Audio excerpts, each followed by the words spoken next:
এই লোকটি কোনো এক মানুষের দেহকে জানোয়ারের মতো কেটে টুকরো টুকরো করতেছিল। আপনি জানলে অবাক হবেন যে মেয়েটি এখনও বেঁচে ছিল। কি মনে হয় এই ব্যক্তি কেন এমন করতেছিল মেয়েটির সাথে? তাহলে চলুন শুরু থেকে জেনে নেওয়া যাক এই হাড় কাঁপানো রহস্যময় গল্পটিকে। হে গাইস, আপনারা দেখছেন সিনেমার গল্পওয়ালা, সাথে আছি আমি আরদিন ইসলাম। কাহিনী শুরু হয় জো ইয়ন নামের এক মেয়েকে দেখানোর মাধ্যমে। তুষারপাতওয়ালা শহরের মাঝ রাস্তায় মেয়েটির গাড়ি নষ্ট হয়ে যায়। তুষারপাত সবসময়ের জন্যই হয়েই চলছিল। সে কোনো উপায় না পেয়ে রেস্কিউ সার্ভিসকে কল করে সেখানে থেকেই। তাদের আসতে একটু দেরি হবে তাই সে তার স্বামী সো হায়নের কাছে কল করে, যে কিনা ন্যাশনাল ইন্টেলিজেন্স এজেন্সিতে কাজ করত একজন ডিটেকটিভ পুলিশ অফিসার হিসেবে।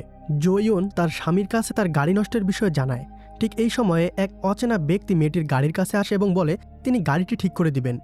তখন তার স্বামী সো হায়ন তার স্ত্রীকে সতর্ক করে দেয় যেন সে অচেনা কোনো ব্যক্তির থেকে সাহায্য না নেয়। গাড়ির দরজা খুলবে না, বাইরে যাবে না, শুধু অপেক্ষা করবে রেস্কিউ টিম কখন আসবে। তখন জো ইয়ন সেই অচেনা লোকের থেকে সাহায্য নেবে না বলে তাকে জানিয়ে দেয়।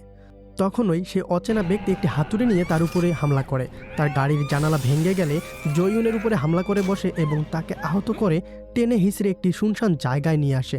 আসলে এটি তার কসাইখানা বা ঘরের পাশেই একটি গোপন জায়গা। তখন জো ইয়ন এই কসাইয়ের কাছে তার জীবন ভিক্ষা চায় এবং সে জানায় আমি প্রেগনেন্ট। এই কথা শুনেও এই কসাইয়ের মন একটুও নরম হয় না।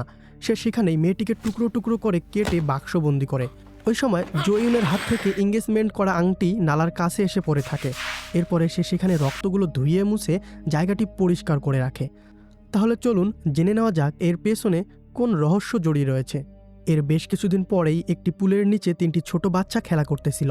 তাদের মধ্যে একজন একটি কালো পলিথিন পায়। তার ভেতরে কিছু একটা বার করতে বাচ্চাটি একটু ভয় পেয়ে যায়, কারণ সেখানে মানুষের শরীরের একটি অংশ ছিল। এই খবর পুলিশের কাছে পৌঁছানো মাত্রই সেখানে অনেকগুলো পুলিশের ভিড় জমা হয়, যেন তাড়াতাড়ি সেই মানুষের দেহের বাকি অংশগুলো খুঁজে পাওয়া যায়। জো ইয়নের বাবা পুলিশ স্কোয়াড চিফ জ্যাং সেখানে এসে হাজির হয়, কেননা তার বড় মেয়ে কয়েকদিন ধরে নিখোঁজ রয়েছে। অনেক খোঁজাখুঁজির পরে একটি পুলিশ অফিসার নদীর পানিতে আবছা কিছু দেখতে পায়। লাঠি দিয়ে সেটিকে উল্টো করলেই বুঝতে পারে এটি মানুষের একটি কাঠা মাথা এবং সে ভয়ে চিৎকার দেয়। তার চিৎকার শুনে সকল পুলিশ অফিসার এবং মিডিয়া এর লোকজন তার কাছে যেতে শুরু করে। তখন একজন ফরেন্সিক্স পুলিশ অফিসার সেই মাথাটি বাষ্প করে সেখানে থেকে নিয়ে যাচ্ছিল। তখন ওই সে হোঁচট খেয়ে তার হাত থেকে মাথাটি স্কোয়াড লিডার চিফ জ্যাং এবং তার জামাই সো হায়ন এর সামনেই এসে পড়ে যায়। আর এই দৃশ্য দুজনের জন্যই অসহ্যনীয় হয়ে ওঠে। সোহায়ন কোনোভাবেই তার স্ত্রী এরকম মৃত্যু মেনে নিতে পারতেছে না, এমনকি সে জানতে পারলো না তার স্ত্রীকে মানুষ কেন খুন করলো। আর সে মনে মনে শপথ করে যে হত্যাকারীকে খুঁজে বের করবে এবং তাকে নিজ হাতে তিলে তিলে খুন করবে। পরের দিন সে তার সিনিয়র অফিসারের সাথে দেখা করে এবং 2 সপ্তাহের জন্য ছুটি নেয়। আর সে নিজেই এরপর ইনভেস্টিগেশন শুরু করে দেয় এবং এক কাছের বন্ধুর মাধ্যমে খুব নিখুঁত একটা ট্র্যাকিং ডিভাইস ম্যানেজ করে, যা দেখতে ছোট্ট একটি ক্যাপসুলের মতোই। এরপরে সে 4 জন সিরিয়াল কিলারের ফাইল দেখে, যে ফাইলগুলো police squad leader chief Jung তার কাছে পাঠিয়েছে।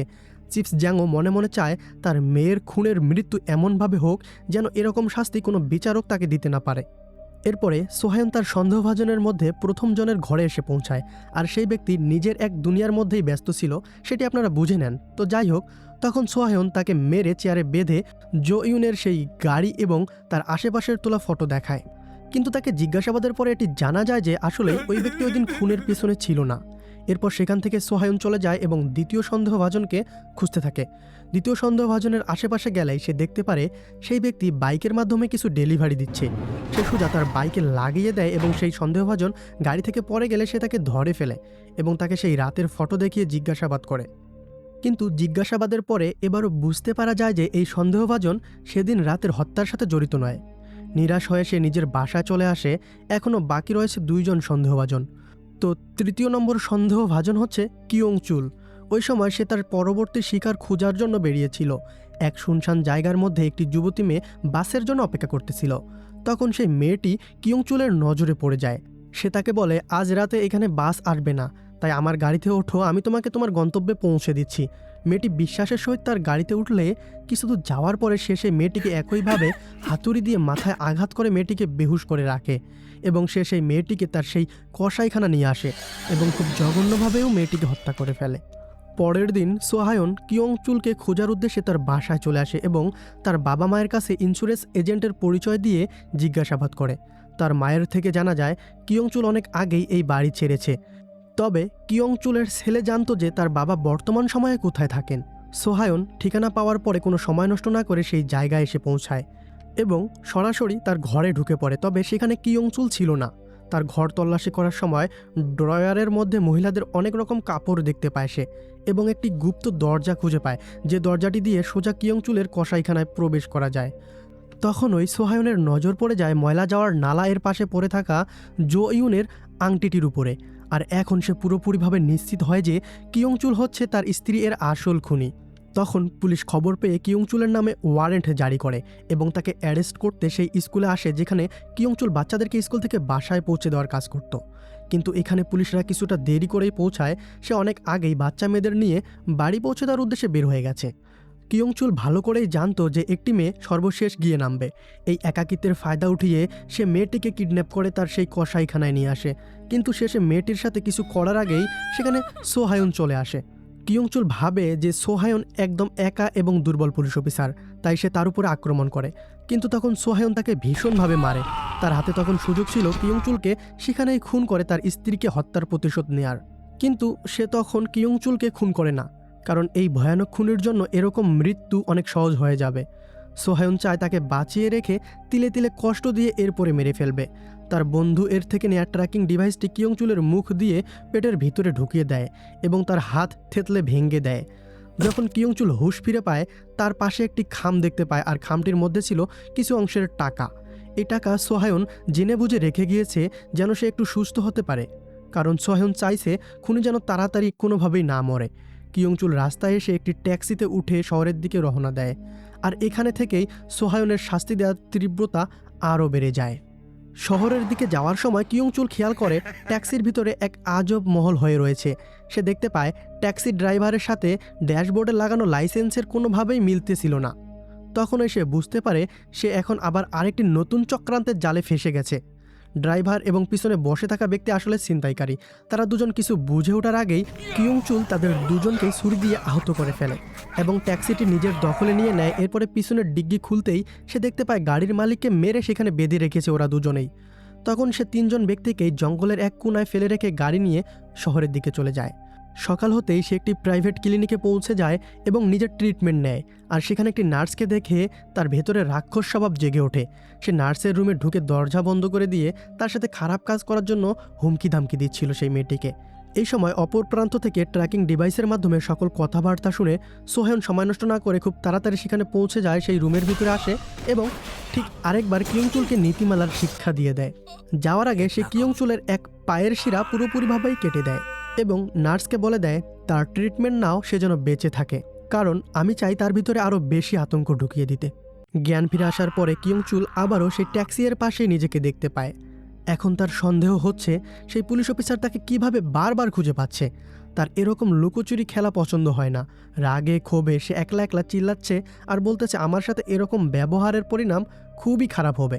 অর্ধেক রাস্তায় তার ট্যাক্সি খারাপ হয়ে যায় এবং রাস্তার পাশে এসে দাঁড়িয়ে থাকে। সে কোনো এক গাড়ির সাহায্য চাচ্ছিল, কিন্তু সেই গাড়িটি ছিল সেনাবাহিনীর গাড়ি। তখন সেনাবাহিনীর লোকেরা তাকে শহরে পৌঁছে দেয় এবং সে তার এক পুরনো বন্ধুর বাসায় চলে আসে। তখন এই সময় সোহিয়ন লাগাতার কিয়ংচুলের পিছু পিছু চলতেই থাকে। টিম লিডার চিফ জ্যাং তার জামাইকে কল করে বোঝায় এখন অনেক হয়েছে, বাকি কাজ পুলিশের উপরে ছেড়ে দাও। কিন্তু তার স্ত্রী এর এরকম খুন তাকে ভেতর থেকে দুমড়ে মুচড়ে ফেলে দিয়েছে। তাই সে মোবাইলে কোনো জবাব না দিয়ে ফোন রেখে দেয় এবং সামনের দিকে এগোতেই থাকে। কিয়ংচুল তার পুরনো বন্ধু ট্যাইজো এর ঘরে পৌঁছে যায়, যে কিনা তার বন্ধুর মতোই ভয়ানক এক কিলার। ট্রাইজু এবং তার প্রেমিকা দুজনেরই চিন্তাভাবনা অনেক গভীর। তারা কিয়ংচুলের কাছে বিস্তারিত শোনার পরে টাইজু বলে যে ব্যক্তি তোমার পিছে পড়ে রয়েছে অবশ্যই তুমি যে মেয়েদের খুন করেছো সে হয়তো তাদের ওই কারোর আপনজন হবে। আর তখন সোহায়ন ট্র্যাকিং ডিভাইসের মাধ্যমে টাইজু এর বাসায় চলে আসে। আর ঠিক তখন টাইজু তার কসাইখানে একটি মেয়েকে খুন করার জন্য প্রস্তুতি নিচ্ছিল। সোহায়ন এসে মেয়েটির জীবন বাঁচিয়ে দেয় এবং এই ভয়ানক কসাইকে মারাত্মকভাবে মারতে শুরু করে আর তার হাত ভেঙে দেয় এবং টেবিলের উপর হাত রেখে স্ক্রুড্রাইভার ঢুকিয়ে দেয় হাত বরাবর। তখন কিয়ংচুল বাইরে ছিল আর সে ভেতরের চিল্লানোর আওয়াজ শুনে বন্দুক নিয়ে ভিতরে চলে আসে। তখনই সে সোহায়নকে দেখতে পায় সেখানে, আর সাথে সাথেই তার উপরে ফায়ার করে। ঠিক তখনই সোহায়ন দৌড়ে সেখানে থেকে পালিয়ে যায় ঘরের বাইরে। তখন দুজন বদমাইশি আলাদা আলাদা হয়ে সোহায়নকে খুঁজতেছিল। সোহায়ন তার কাছে আসার রাস্তায় ধারালো কিছু হুক ফেলে রাখে, যেন তার কাছে আসার সময় সেগুলো হত্যাকারীর পায়ে বিঁধে যায়। ঠিক এমন সময় সোহায়নকে দেখতে পেয়ে যখনই একটু সামনে এগিয়ে যাওয়ার চেষ্টা করলো, সেই হুকগুলোর উপরে কিয়ংচুল পা ফেলে ঠিক তখনই সোহায়ন তার উপর আক্রমণ করে আর লাগাতার মাথায় আঘাত করে। এরপরে সোহায়ন তার সহপাঠী পুলিশদের কাছে কল করে পুলিশ সেখানে থাকা টাইজু এবং তার গার্লফ্রেন্ডকে অ্যারেস্ট করে আর কিয়ংচুলকে সোহায়নের কথা মতো অন্য একটি হাসপাতালে চিকিৎসা দেয়। কিন্তু সোহায়নের মনে হয় এই টর্চার এখনও কিছুই হয়নি, এই খুনির জন্য আরও ভয়ানক শাস্তি দিতে হবে। তবে হাসপাতালে থাকা এক পুলিশ অফিসার সোহায়নকে জানায় এই ব্যক্তির পেটে একটি ট্র্যাকিং ডিভাইস পাওয়া গেছে। সোহায়ন তখন সেই পুলিশ অফিসারকে চুপ থাকতে বলে, যেন এই কথা কিয়ংচুল কোনোভাবে জানতে না পারে, কারণ এই ট্র্যাকিং ডিভাইস তো সোহায়ন নিজেই সেট করেছিল। এরপরে সে পর্দা সরিয়ে দেখে যে কিয়ংচুলের হুঁশ ফিরেছে কিনা। সে দেখতে পায় যে সে এখনও বেহুশ হয়েই পড়ে রয়েছে, আর তখন সোহায়ন নিশ্চিত হয়ে এখানে থেকে চলে যায়। কিন্তু কিয়ংচুলের অনেক আগেই হুঁশ ফিরেছিল, আর সে পুলিশ অফিসারদের ট্র্যাকিং ডিভাইস বিষয়ের আলোচনাও শুনে নিয়েছিল। কিছুক্ষণ পরেই হাসপাতাল থেকে ছেড়ে দেওয়া হলে সে একটি পুরানা এবং ফাঁকা শুনশান জায়গায় চলে আসে, আর সে বুঝতে পারে যে এই ট্র্যাকিং ডিভাইসের মাধ্যমেই সোহায়ন তাকে বারবার খুঁজে পাচ্ছিল। কিয়ংচুল ট্র্যাকিং ডিভাইসের মাধ্যমেই সোহায়নকে জানায়, তুমি যদি আমাকে এখন না মারতে পারো তাহলে আমি তোমার জিন্দেগি তছনছ করে দেব এবং তোমাকেও খুন করে ফেলব। এবং সে জানায়, তোমার স্ত্রীকে যখন আমি খুন করেছি তখন তোমার স্ত্রী আমাকে জানিয়েছিল যে সে গর্ভবতী, কিন্তু আমি তারপরও তাকে খুন করেছিলাম। এই কথা শোনার পরে সোহায়ন ভিতরে ভিতরে ভেঙে পড়ে, কারণ তার স্ত্রী প্রেগনেন্ট এই বিষয়ে সেভাবে সে জানতো না। সে পুরোপুরিভাবেই ভেতর থেকে ভেঙে পড়ে। এখন পরবর্তী সিনে কিয়ংচুল একটি মেডিকেল স্টোরে পৌঁছে যায় আর সেখানে থাকা দোকানদারকে সে মেরে ফেলে এবং সেখানে থেকে কিছু ঔষধ চুরি করে নেয়। সে ওষুধগুলো খাওয়ার পরে পেট পুরোপুরিভাবে খালি হয়ে যাওয়ার পরে সে সেই ট্র্যাকিং ডিভাইসটি খুঁজে পায়। ঠিক ওই সময় একজন ব্যক্তি টয়লেট ব্যবহার করতে চলে আসে সেখানে, আর সে সেই ব্যক্তিকে আহত করে তার মুখে ট্র্যাকিং ডিভাইসটি ঢুকিয়ে দিয়ে সেখানে থেকে চলে যায়। এরপরে আচমকা কিয়ংচুল পুলিশ অফিসার হেডকে কল করে এবং বলে, আমি কিছু সময় পরেই আপনাদের কাছে আত্মসমর্পণ করব। আমি সেই সিরিয়াল কিলার যে কিনা মেয়েদেরকে হত্যা করতেছিলাম। এদিকে ট্র্যাকিং ডিভাইস নষ্ট করায় সোহায়ন হাসপাতালে এসে টাইজুকে নানা রকম জিজ্ঞাসা করে। টাইজু জানায় ও তোমার পুরো পরিবারকে খুন করে ফেলবে, যেন তুমি পুরো জীবন ভরেই কোনো শান্তি না পাও। এরপরে সে পুলিশের কাছে আত্মসমর্পণ করবে, যেন তুমি তার কোনো কিছুই করতে না পারো। এসব বলতেছিল আর টাইজু অনেক হাসতেছিল। এটি দেখে সোহায়ন অনেক রেগে যায় আর টাইজুকে একটি জীবনের শিক্ষা দিয়ে দেয়, যেন সে জীবনভর আর এমনভাবে হাসতে না পারে। এখন পুলিশ অফিসার হেড এবং সোহায়ন তড়িঘড়ি করে চিফ জ্যাংয়ের বাসার দিকে যাচ্ছিল, কেননা সেই খুনি তাদেরকে খুন করতেই হয়তো বা রওনা দিয়েছে, কিন্তু তারা আসতে অনেক দেরি করে ফেলে। কিয়ংচুল চিফ জ্যাংয়ের বাসায় ডেলিভারি ম্যানের ভান ধরে প্রবেশ করে এবং ভয়ানকভাবে চিফ জ্যাংয়ের উপরে হামলা করে। এরপরে জো ইউনের ছোট বোনকেও খুব খারাপভাবেই খুন করে ফেলে সেখানেই, এবং সে সাথে সাথে পুলিশকে কল করে আর বলে, আমি এখন আত্মসমর্পণ করার জন্য আপনাদের কাছে আসতেছি। সে আত্মসমর্পণের জায়গা এবং সময় বলে দিয়ে ফোন রেখে দেয়, আর এসব কথা কনফারেন্সের মাধ্যমে সোহায়নও শুনতে পাচ্ছিল। পুলিশ তাড়াতাড়ি সেই এলাকাটি ঘিরে নেয় এবং সেই খুনির আসার অপেক্ষা করতেছিল। আর আমরা দেখতে পাই কিয়ংচুল মিথ্যা কিছু বলেনি, সে একটি গাড়ি থেকে সোজা বেরিয়ে আসে রাস্তার মধ্যে এবং সে আত্মসমর্পণ করার জন্য হাত উঁচিয়ে ধরে। পুলিশ তাকে অ্যারেস্ট করার জন্য আসতেই সোহায়ন পুলিশদের সামনেই কিয়ংচুলকে কিডন্যাপ করে সেখানে থেকে কিয়ংচুলের সেই কসাইখানায় নিয়ে যায়।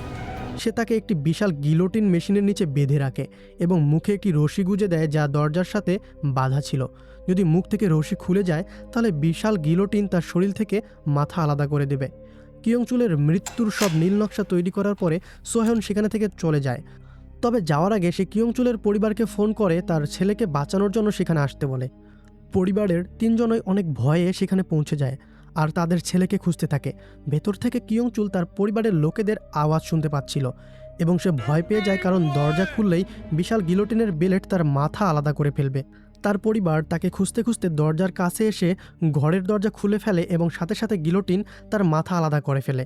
আর তার পরিবারের লোক তাদের সামনে এমন একটি দৃশ্য দেখতে পায় যা তারা আর কখনো ভুলতে পারবে না। এখানেই গল্পটি শেষ হয়ে যায়। তো গল্পওয়ালার গল্প আপনাদের কাছে কেমন লেগেছে অবশ্যই বন্ধুরা কমেন্ট করে জানাবেন এবং চ্যানেলটি সাবস্ক্রাইব করে রাখবেন, যেন এরকম রহস্যময় গল্প আপনাদের সামনে হাজির করতে পারি আমি আবারও।